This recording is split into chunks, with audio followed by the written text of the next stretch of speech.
Hello everyone and welcome to Geotab's online training. Thanks for joining us today for Tuesday's talk. This is Carrie Carter and I have with me Angie Milne co-hosting today, and we also have Jordan on the line, and he is going to be sharing with us and helping us to understand a little better accident reconstruction. And with that, Jordan, I am going to hand it over to you. All right, thank you, Carrie. Hello everybody, hope everybody's doing well. So basically what I'm going to be going through is helping you find the necessary information and data to digitally reconstruct an accident. I just needed to specify digitally because I don't want anybody to think we're taking vehicles out there and crashing them around. But otherwise, what does the data mean and how can we view it on the map? And then what can we do in an instance where it actually didn't trigger an accident event? And at the bottom of the screen, we have a document of accident reconstruction and how to walk through it yourself. And it's actually very useful to use and was recently updated to account for any of the changes that we made. This is the website. It's on our forum page under our software forum. So you can go there easily to the software forum on the Geotab webpage and find this. And I'm almost going to be walking through this exact idea and this process to help you better understand how to go through an accident and reconstruct it yourselves. Normally, when you want to reconstruct an accident, you want to rebuild as much information as you can for many purposes. Number one, you want to understand what the driver was doing. Number two is you want to understand what actually happens to the vehicle. Number three, it can be very important in terms of litigation or court cases when this accident is brought up. So finding out the information can be very important, especially when it comes to insurance. Oftentimes, this accident data could be used to help avoid a big issue that you might have had when in an accident because you're able to prove what you or your driver or your vehicle was doing at the time. So we actually have a couple of case studies done in this report, which is very useful to look at because it walks through sort of what I'm doing myself in this presentation. So afterwards, even if we're going to record this video, we're going to put it up online, but even if you find that you wanted something to read and to look at, this document walks through a lot of what I'm going to do. As you can see, it's showing you the map, it's showing you how to find certain data, looking at that data, how to view it a little bit better, and just how to visualize it, and then it comes up with a conclusion based off of that accident. So for now, I'm actually going to go through a different accident altogether, one that occurred just last week that I can use to rebuild and to show you what happened and how I would go through interpreting that data. Really quick, actually, before I just jump right into it, is I wanted to quickly just bring up a couple of these reports that I find that are the most important to look at, the key reports. The trips history is absolutely important because it helps you visualize what happened on the map. The accident log data is actually the focus of all of this data because it's where all of our information goes and where that dump of data lies in. The engine measurements is very useful because you can actually look at graphical representations of all of your data that's coming through. Same with the speed profile. And then the exception report can be useful for many different cases if you have different acceleration rules involved, or if you're working in an industry where there might be an auxiliary or something you have set up, or a DTC coming through the engine, that might have been important in the case of the accident. So if you already have a rule set up that would help determine if something was right or wrong from the driver or vehicle perspective, you could use those exceptions to figure it out. I'm going to jump into this one accident that occurred last week. First, I opened up the trips history map and I opened up this device. This device I pulled up the information. You can see this happened just last week, so we actually have a pretty fresh example of an accident that occurred. So the first thing we're going to see is that when we're looking at this data, there's a lot of wobbling occurring when this device is moving. Now, it's very important to state that when a device recognizes that it was in an accident, which means it hit a 2.5 G event, what it does is it triggers the device to start dumping all the information it had in its buffer of second-by-second GPS data. So what's occurring here right now is we're seeing all of that second-by-second data being dumped onto this trip and showing you exactly what happened, which is why it looks like it has a lot of wobble because it's really detailed information. You can see as I zoom in, these data points are getting very, very granular. So this is actually a couple of the reasons why this information can be very useful. You're really deep diving into it. Now, I understand that this wobble could be a little bit troublesome when trying to zoom in and look at it, but specifically here on this road, it was a slow drive, and the person actually did weave a little bit to get around some vehicles, so that's why it was a little bit erratic there. As you can see, even though it's still second-by-second data, here we have a little bit more of a smooth drive because the driver was able to drive in a straighter line and travel. So in that event, what I've done is I created, there's a rule in the system that we created called possible accident. It's a base rule in our system that basically looks for that 2.5 G event. And as you can see, we have this dot that's here showing that there's a possible accident that occurred. In this case, there actually was an accident, so it's great. But just keep in mind that if somebody is kicking their device underneath the vehicle, it's important to note that it could be something that was happening inside the vehicle to the device that could have triggered that. So please just keep that in mind when looking at it. So when looking further at this, we can see that this accident occurred at a specific time. The accident occurred about 1:26 p.m. and we can see that it occurred here. This map is already showing us a lot of information, but the map itself doesn't give us everything we need to know. I can see here that the accident was at an intersection and stopped in the middle of the road. What I'm going to do instead is get into the more granular data. And this is the data that normally is what people are really interested in looking at, because it's easy to look at a map to see what happened. But if you actually want to break down what happened with that accident, you need to go look at the data. I brought up the log details in accident view. And this is what really helps us look at all the information coming through. The first thing I'm going to look for is if I go to the top, I can always filter on this page and I can look for specific logs. So as you can see here is I found this accident alert. What this alert is showing me is that yes, it did hit that 2.5 G event. We know that there was some sort of large event that occurred in that vehicle. Again, please keep in mind if somebody had kicked the device in your vehicle, that's what could cause it. But otherwise in this case, there was actually a big enough accident that it triggered an event on the road. There is one other log that will show up for accident, and that is this one. This is the accident upload event of second-by-second GPS data. As I mentioned, all of that buffer data is dumped 100 seconds before and 100 seconds after the accident. And that is what is dumping that was on that buffer. This is exactly why we saw that granular data before and how we were able to make out exactly what happened. And what I'll show you is all of these green lines are actually the GPS data points. And what I'm going to try and find for you is just a bit earlier, is this second-by-second data points I was talking about. As you can see, we're getting all of this data dumping through every second. Sometimes it might even seem like it's quicker than a second, but as I go along, you can see that every second I'm getting an update for that for those GPS logs. This is really helpful because this is dumping all of that GPS data. I know the exact speeds. I know the heading because I can see it on the map, and I can see all this information to make out what happened in that accident until it came to a stop. So what's very helpful is I can look at this event and see how fast they're going before the collision. What's also included on this page, which is very useful as it's in one line, is the acceleration event. This acceleration event is showing me forward, backwards, side to side, and up and down three-dimensional axes data.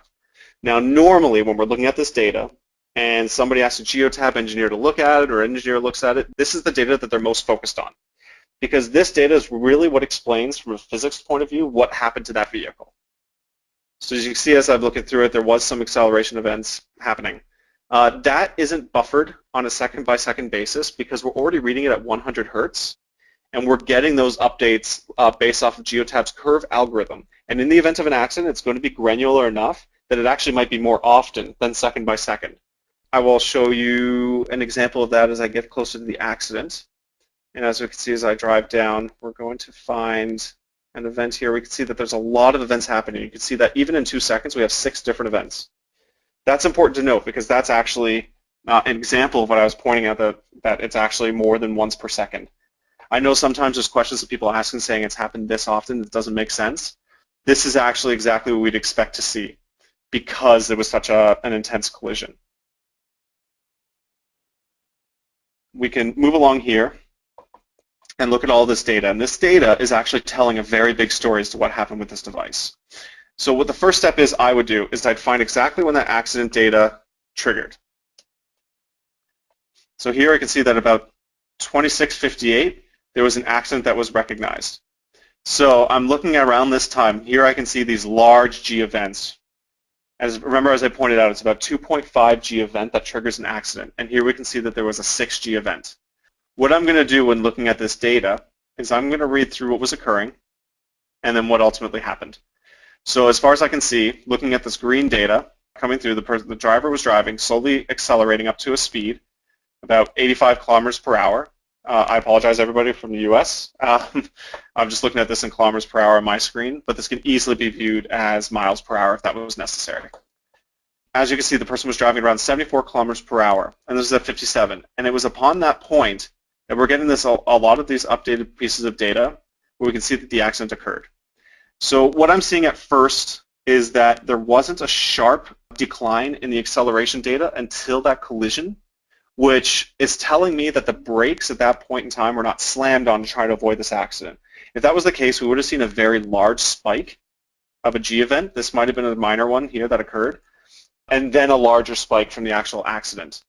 So in this case, there was the brake applied because we can see that there was a large G event, almost as if trying to avoid it. And you can see here that the G events are still moving backwards. Now, another story, though, is not just looking at the forward and backwards, but it's the right and left. Really quickly, right is negative and left is positive. And that will be put in the documentation when we upload it so that you can see those points again if you need to see. But furthermore, this information is kept in this document as well. And you can see that right and any positive value, any negative values represent the right, just to help recognize the right and left difference when you're looking at this data. Forward is positive, backwards is negative, as you'd expect. The up and down is actually positive, up is negative. But up and down generally is not as useful for looking at the data when you're trying to figure out what happened in an accident. When I see the 6G event, I know that's the point of collision. But leading up to that accident, we did see that the person was trying to slam on their brake. But what I can also see is a pretty sharp right turn. And you can see that the right was keeping a pretty large value on the negative side. And what this is telling me is that not only did the person press on the brakes to try to avoid the accident, but they tried to steer to the right to avoid whatever was in their way. So at this point in the game, I don't really know what it is, but if I go back to this map, I can see it happened in the middle of the road, and then it eventually seemed like it pushed them to the side. I can make the assumption that in this case, the driver did collide with another vehicle on the road. This is how I can differentiate whether or not it was a sign or a building by looking at where they were on the map. All right, so just moving on from here, I can see that they're trying to move right, and in this case, it wasn't quite enough, and they ended up hitting the vehicle pretty sharply, almost head-on. Now, I still do have a pretty large right value, which makes it seem like it probably hit the vehicle front left of it, because they were trying to turn right to avoid hitting this vehicle, and then it eventually took them off the road, as we saw on the map. After the accident, it's very hard to look at the following information after an accident because at this point they're trying to normalize and you have an opposite effect of the accident. So normally when an accident is very strong in the forward, you're driving forward and you get a large sharp back, you might end up with some data going forward, or in this case right and left, because of normalizing that acceleration data on the vehicle. Okay, so some of the questions that we have coming up, do we have to be in base mode? Or sorry, do we have to be in pro mode, or will it work in base mode, Ange? Yeah, so absolutely, you do need to be in pro mode to be able to see this information because we are looking at accelerometer data, and that is what triggers the accident alert in the log details like you see on that red line there. Base mode does not cover accelerometer data, so it does have to be in pro mode. Jordan did mention this. I'm going to mention it again. How many seconds of data do we get before and after? It is 100 seconds before and 100 seconds after if it recognizes a G-force event of 2.5 or higher. A question did come up asking about GPS points being recorded because we're getting that 100 seconds every second of granular data. The question is sometimes they see that GPS sway with the 100 seconds, and yes, that can very well be because of the GPS connection, because we're getting every single second of data. It won't normalize it then, it's going to give you everything. So it could be the way the vehicle moved, but it could also be just that's the way the GPS connection is. I just had one question here. It said, what if the possible accident rule is not turned on? And Carrie did answer this in the question bar, but it doesn't matter if the rule is turned on or off. You can still look at it in the log details data. The purpose of the rule is to be able to be notified of when that log happens. That's actually a very good point, something that I didn't specify, but the 2.5G event that I've been bringing up a lot is actually built into the hardware of the device. It's not the software that triggers that. So I'm not exactly sure where I left off, but what I was trying to explain was after this accident, it's looking at the following data that could be pretty difficult to discern what exactly happened. But by utilizing both seeing the map and by looking at the data, I can try to figure out what happened. So in this case, as I determined, because of the sharp right and the sharp back event, but the fact that they were still driving at a speed that wasn't 0 quite yet, I can see that the driver hit, sort of turning right, hitting the front left of their car, but still had a forward speed on the vehicle that caused them to keep going forward, and they were trying to slow down. So this is why I still have small g events going back, because at this point, they were probably trying to stop, bring the vehicle to a complete stop at that point. At this point, they weren't driving so fast that the sharp brake wasn't triggering a large G event. Still just pretty, these are actually pretty high events, just not enough to be a quote-unquote accident. And then we have the right being positive to the left to show that the person was probably trying to normalize or fix up the steering of their vehicle so they could end up wherever they were going in a nice fashion without further crashing it. I know I mentioned that up and down isn't that important, but the fact that I actually do see a lot of up and down events here, going from extremes from up to 2 Gs to 0.44, gives me the indication that it might have been bumpy after that accident as well, where they were going. So what I would assume is that they went off-road looking at this information, and that's why they're trying to straighten up, probably to avoid a ditch or going into the sidewalk or something similar. And again, as I showed here, we can see that they were going off the road. So all that sort of lines up with what we're thinking. At that point, the person had slowed down enough, we could see these small events triggering, and then finally bringing them to a stop. Now, I want to emphasize again what we're looking at here. Even though they were in an accident, this data is not triggered by the accident event. Like this trigger, which makes all of the buffer data dump, isn't affected by this. This was actually just dumped because of the normal data we're always watching. So even if this was a 2.4 event, and these events happened, we would still see them, even though it didn't trigger an accident. But I'll explain non-accident event accidents afterwards. So with that said, I have some more data. I can look at some of the information going on here, and I can finally see that the person got to a stop, and then they're eventually going to turn off the light. We get some problems with the vehicle at this point, which makes sense because it had crashed and some fault codes have been triggered. And then eventually the vehicle was turned off for obvious reasons. We're still getting the depth of engine data that's coming through, and some of it might be important. Something along the lines of RPM data could still be useful for this whole event, because acceleration does tell us a story about what the person was doing, but by using the RPM data, we can see if that person was driving maliciously or improperly as approaching this. Looking at the RPMs, going at about 1,200 RPMs is nothing too untoward. 3,000, it's a quick acceleration, nothing too crazy. And here I can see there's a large spike in acceleration. So it might have actually attributed to this accident because the person accelerated pretty quickly before hitting the vehicle in front of them. So just looking at this data, that's how I would interpret it. But again, I was just reading all of these numbers, and that still might not be as beneficial. So what we can do is we can go to the engine measurements table, and I can actually bring up any of these points that we were looking at, other than speed, that's in another location, and see what happened. So here what I can do is I can look at the acceleration forward and backwards. So I see here, and if I just click it, it actually opens up a graph. I can zoom in at spots, and I can click and drag, and you can use the scroll wheel even to zoom in quicker if you want, which is what I'm doing now. And I can zoom into the accident here to give me a good idea. Now this spike is where we saw that the person had slammed on the brakes.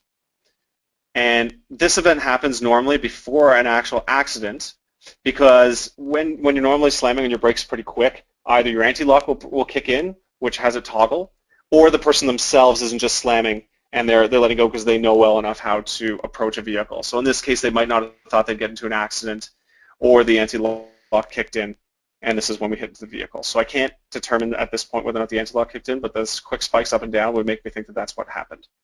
Unfortunately, when looking at this data, it's all in meters per second squared. But to help understand meters per second squared versus G, it's about a factor difference of 10. So if I see 37 here, it's about 3.7 Gs, just to give a good idea of looking at it.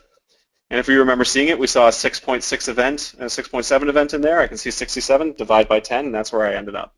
So this graph is really useful in determining what happened. But also, it's not done there. What I can do is I can put the side-to-side information in here as well, and it will help me even better discern what was happening in this accident by using those two pieces of data and looking at them.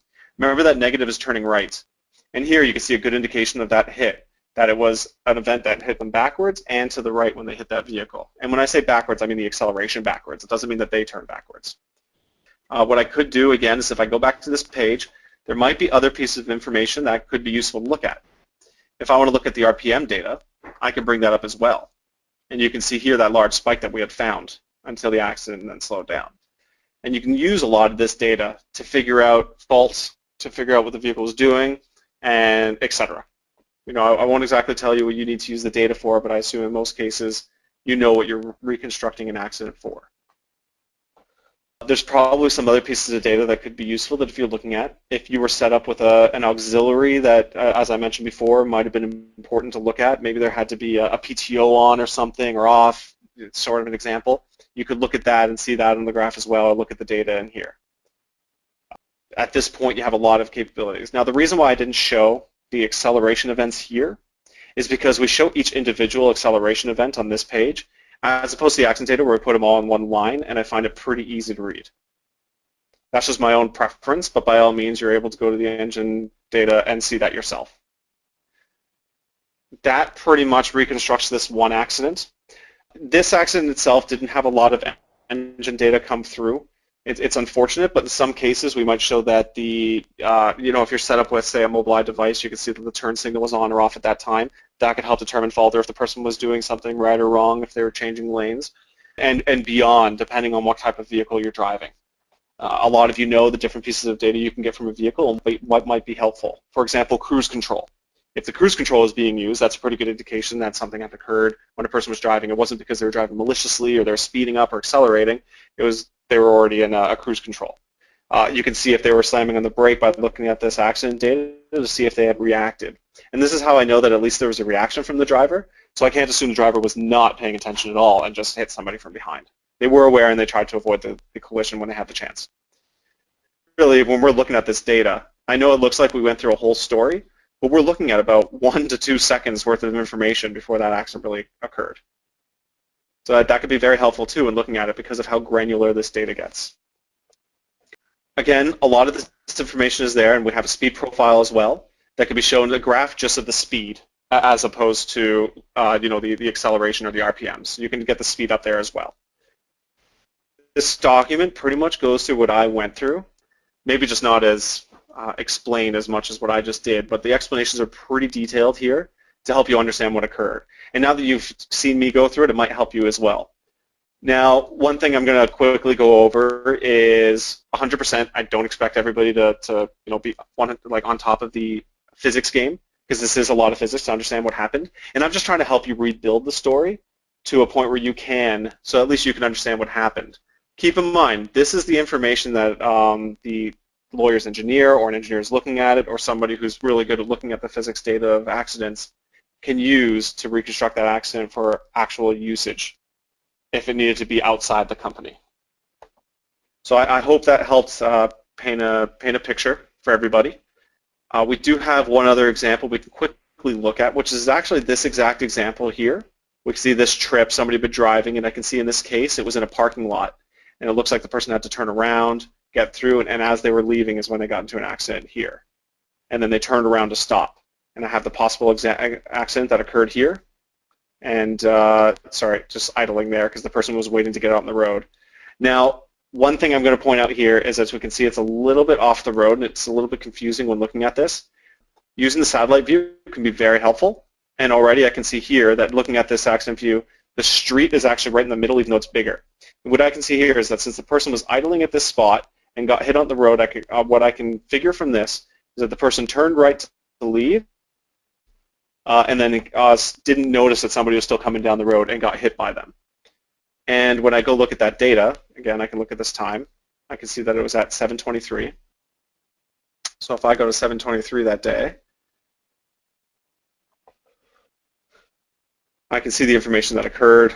Again, as normal, it hit the accident limit at 7:23. That's where the accident occurred. So it's dropping down all of this information. It's giving me a lot, and I can see that this is actually the person driving outside of that parking lot was driving pretty slow. But again, I can rebuild the story from what's happening here. So what happened was the person was turning right onto the road, probably at a slow pace. I can make that out from the map and at a low RPM, and then actually was hit on the left side, pushing them right, which is why we had a large right and not much of a forward, because they didn't have the full time to get onto the road. They were starting to get on the road and almost T-boned, but they still had a bit of a forward motion, which is why I have the forward acceleration affecting them. So I'd actually push them forward a little bit too, but the majority of the accident went right on their left side of the vehicle, pushing them. And now this is an example, as I mentioned before, how when a vehicle is hit, it might try to quote-unquote normalize that acceleration event. So they're hit really hard to go to the right, but then we have an opposite effect going to the left. That's a pretty large value. And that's because the car was probably hit at a high speed, and it was still going pretty fast on its side, and then stopped, which triggered all the acceleration to shift the other direction. So that's why I'm saying sometimes it can seem a little bit confusing, but then we end up with a value that's pretty large in the opposite direction. So these ones aren't too large, but it just helps you understand that normalization. And I just thought I'd rebuild this accident. It's a little bit easier to understand even just from the map that occurred, but still looking at this data puts together a pretty good story as to what happened. And that one 100% is here for you all to look at, create a case study, and we might even add the case study of the one that we went through here onto this document as well, because I could see how that could be very helpful for people. So with that said, I thought I'd just quickly jump back to the accident presentation. And just a quick couple of points I thought I'd bring up is in the event that an accident didn't occur, a 2.5 G event, but there wasn't an accident on the road. This is probably because it was a low speed collision or something along the lines of they hit another vehicle that was already moving. So even though there was at high speeds, it didn't trigger a large acceleration event because they just the person maybe rear-ended somebody, but neither of the vehicle stopped after that accident. The data is still very helpful looking at this information. And I want to emphasize that. As you saw, as I was showing you, that acceleration data is not set by seeing that it was an accident. That acceleration data is coming through at 100 hertz regardless. And it's coming through all the time. And then all of our data is event-driven already. So that means that the more changes and alterations to what's occurring, the more it's going to update already. So in the event of an accident that might have said been 2G, it would still probably trigger a lot of the acceleration events and still trigger a lot of speed events if that speed was altering or the person was heading in random directions after that accident. So even in the event where you didn't have a large collision, please don't think that makes the data useless. It's still very important to look at and still very helpful. With that said, I was going to see if there are any questions. Question is, if acceleration of 100 hertz is 100 times per second, can we actually show that somewhere? Is there any way to see the 100 hertz acceleration data or to obtain it? Oh, you mean like that, like literally every piece of data? Unfortunately, no, that's not what's pushed because our data's curved. It's an algorithm that we created, so we call it curved logic. And the reason behind that is we would have 100 logs a second. We would have to upload 100 logs a second of information. It's too much data. Excellent. Okay, thank you. That makes sense. We do have a question here that actually has just come up, and maybe you can talk into it with regards to reconstructing the accident so it can stand up in court. Absolutely. So actually what I was going through in a lot of that data and a lot of the information that we see in this document, what I went through, that's actually what helps it uphold in court. By being able to show actual information and especially in a graphical format to help people understand. As you can see here, if I looked at this data, I can see where the spike happened, where the accident happened, what direction it happened to determine what occurred. And it's what I brought up here when we're looking at. I can look at the acceleration up, down. I can see what time it happened and all of this information. 100%. It can be used in the court of law, and it has been. Normally, this information would then be brought through for an engineering witness or an expert engineer to be brought on to explain the data. And they would explain it much like I had explained to you by looking at that information to try and reconstruct it, but they would probably write it down in a report as well to explain it. Now, that's where I do have to bring up the comment that I made that not everybody can be a physics guru, and I understand. I wish I was myself. But it does take somebody who's really good at looking at this data in order to represent a proper report for it. So it might not be a great idea for somebody who just has access to the data to try and create that report. It might still be best to get an expert engineer on it. Okay, which brings me to my next point, and that is, if you do have some accident reconstruction to do and you want someone to look at it, by all means, we're more than willing to help you out on that. So put a ticket in and or talk to your reseller and get a ticket in there. And we can help you do that. That's what our support engineers are there for as well. Obviously, it's not something that you do all the time, so hopefully even less now that you've got Geotabs in there. But if you do have issues, certainly reach out and we can help you with that. Jordan, I think that's it. So I would like to say thank you so much, everyone, for coming, and we will talk to you next week. Thanks so much for coming, everyone.